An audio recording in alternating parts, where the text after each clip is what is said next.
So, those of you know me, I say frugal. My wife says cheap. But when you go to buy the little round sanding pads, they're pretty pricey.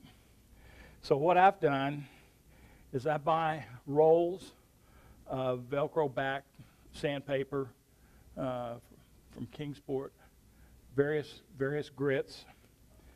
I've taken a 2 1/8 inch diameter hole saw, ground the teeth off, file the edge, and then I set up in my bandsaw with a backer board, and I can sit there and make discs of sandpaper very quickly, cutting them out, all right, and then I'll run a whole series of them and then put them aside. I do this with both the 2 inch and, What do you use the bandsaw for? I'm sorry, the drill press.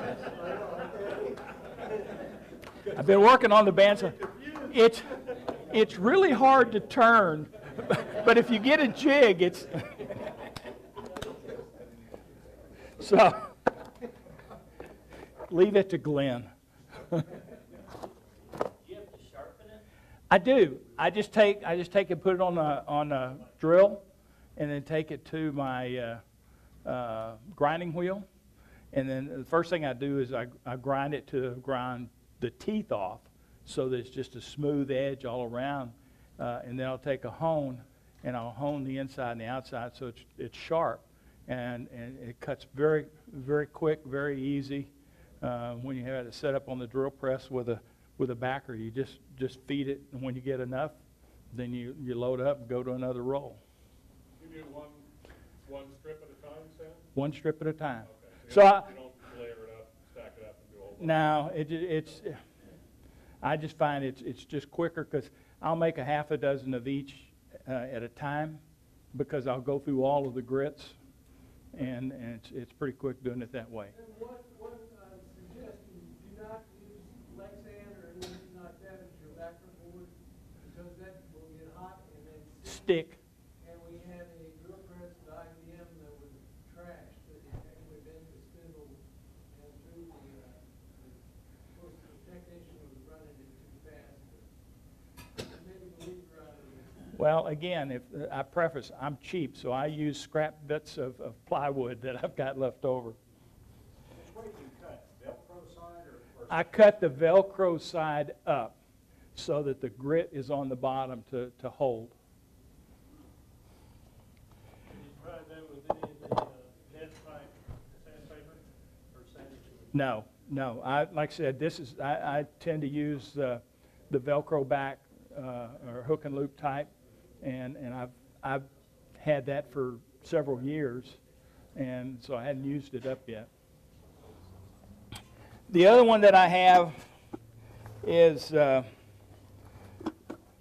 when I cut, I'll put a piece between centers, and I want to cut a dovetail mortise on there, and it's always a pain to get in there because the tailstock's in the way.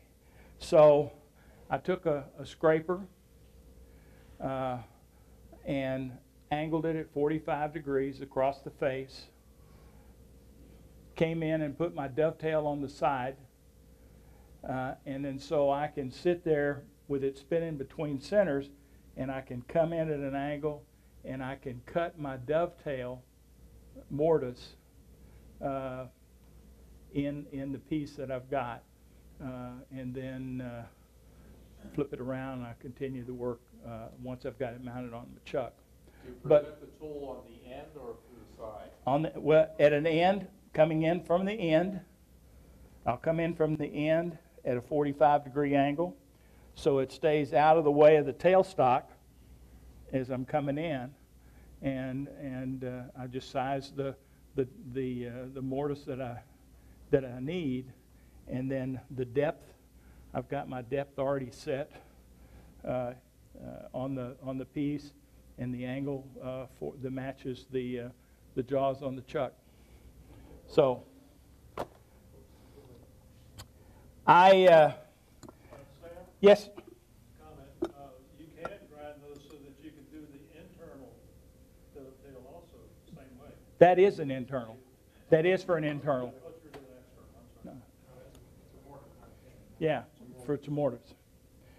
So one of the things that I've, and none of these are new. I've all seen them someplace. Somebody else has had them on the internet. Finishing is always a pain. So after I get through sanding, I have found a sanding paste that's made up of mineral oil, beeswax, and diatomaceous earth. It's like Yorkshire grit, homemade Yorkshire grit. The diatomaceous earth is equivalent to about 1,000 grit sandpaper. And do you know why you use the diatomaceous earth? well, it's very sharp. Well, it'll break down to a single molecule. Yeah, yeah. It's not very big when it starts. So anyway, I saw this recipe. I like it. It leaves a nice finish on a bowl. So this one here was done with sanded down to 400, and then used the grit, sanding grit. You apply it liberally on the outside, and then you just speed it up with your paper towel, rub the outside, and it'll put a really nice finish. And then you're left with the surface that's got beeswax on the outside, and then I'll take carnauba wax and go over that and finish it off that way. So it's a quick and easy finish, no dust at all. And you buy the diatomaceous earth at the aquarium store? No, you can buy. I buy mine at Tractor Supply. It's relatively cheap. I think a bag like this was $6. The beeswax you can get at Hobby Lobby, and then Walmart has got a relatively inexpensive mineral oil, and it's 4 parts mineral oil, 1 part by weight, 1 part beeswax, 1 part diatomaceous earth. And I was telling my wife about it. I said, it's really nice because you can mix all these things in a crock pot. And a low heat, you don't have to worry about anything flaming up. And she says, you're coming with me right now. So we go up to Walmart, and I've got my own crock pot. So you start it and you melt it down. The last thing you add is the diatomaceous earth, and you can go ahead and buy your own spatulas at the same time, and just keep it moving, all right, and then slowly let it cool, and then put it in a container. So don't use your wife's. Don't use your Hobby Lobby. And you can get a 40% coupon on it. Yeah. Don't use your wife's crock pot under any circumstance because it doesn't clean out very easily. So that's it. Sam, Yes, sir. make sure that when you buy diatomaceous earth, that you buy the garden variety, not the pool variety. Yes. The pool variety is really dangerous to be using, and that's what the garden variety is fine. Yeah. And you really want to wear, even when you mix this stuff up and you're getting it out of the bag, wear a mask, because again, this stuff is it's like, well, it's not asbestos, but it's very fine silicate materials from algae, very sharp. Do not use a garden supply diatomaceous earth. This one here is, you can use it to kill insects. Don't use diatomaceous earth for pool service. Different product.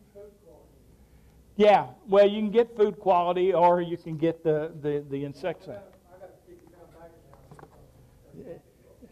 That'll last you. That'll last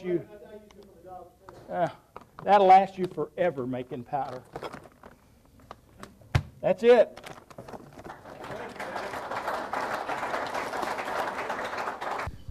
Okay, so okay, yeah, camera time. Trip over the cords. Okay, there we go. I got a mic here, thanks. I have noticed over time that sometimes the wood, the bowl I'm turning, will crack. And I thought at first it was just a bad chunk of wood. But what I found was it was due to sanding. And I would sand the outside, and I'd just about get finished, and I'd hear a click, and I'd have a little crack in the outside of the wood. Okay, so I found this mostly in cherry and sometimes in walnut. So I got to thinking about this. I noticed that the sandpaper gets hot, okay? What that means is the wood is also getting hot. And so I thought, well, maybe the outside of the wood being hot and the inside of the wood being cooler is causing some expansion that makes the wood crack. So I repurposed a little fan I had and set it up next to the lathe, blowing right at the bowl I was turning. And that was able to reduce the cracking quite a bit, but it wasn't complete. So what I decided to do was put another block of wood next to the lathe, so it's at room temperature, and I would do one grit of sandpaper, and then I'd let the lathe run and the fan blowing on the wood till it cooled off and got to room temperature, and then I'd go to the next one. How fast are you spinning the wood when you sand it? Generally around 1,000. Too fast. Too fast, huh? You're not getting the benefit of the sandpaper for speed. Okay, because the lowest my lathe will go is a 600. Yeah, okay, that's good. But I did pretty much cure the problem of cracking by keeping the wood as cool as I could. Yeah, so I think it did turn out to it. It's not perfect, but I would say it took out 80% of the cracks, which isn't too terrible. That's about all I got.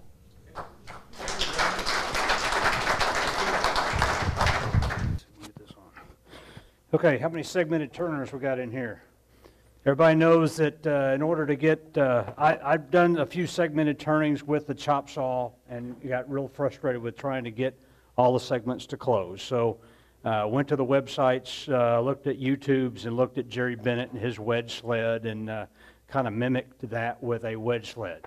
A wedge sled is no better than the templates that you're going to set the wedges with. So like Sam and Glenn have talked earlier, they talked about how frugal they are and how they don't like to spend money. I don't like to spend money either. I looked at the wedges, and you can buy 4 wedges for $50 or something like that on various websites. I was too cheap to do that, so I went and spent several $1,000s buying a CNC router, okay? And with my CNC router, I now go to Walmart and buy a $10 high modulus polyethylene